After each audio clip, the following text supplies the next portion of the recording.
sona kang hon apo dita long le bir bialo nang sona kang hon apo ek long le de bir bialo sampri chelo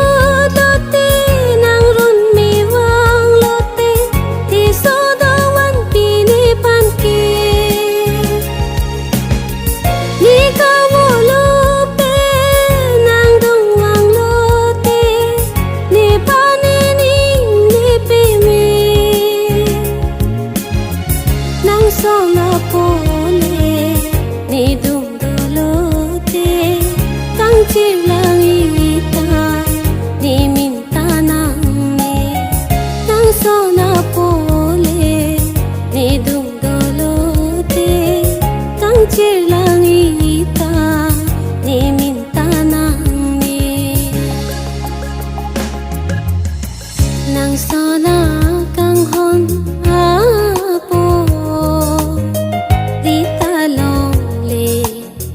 bialo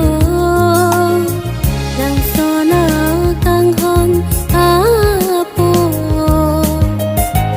ek long le ne bir bialo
nang sona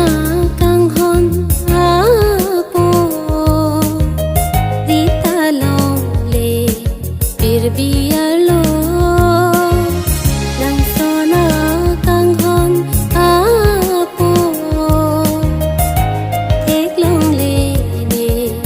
bir bialo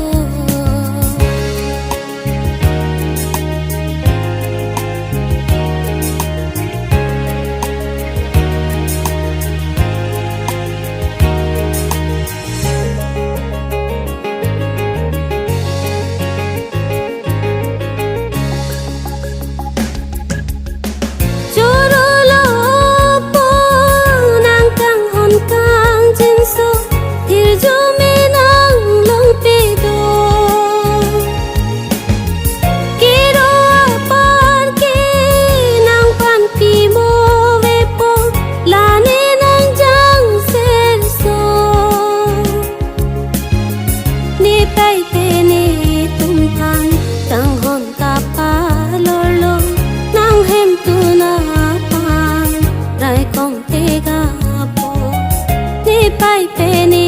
tum pan tang hon ka pa lor lo nang hem tu na pan dai kom te ga po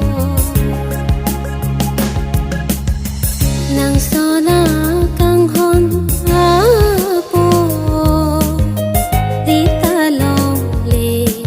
bir bialo nang sona kang hon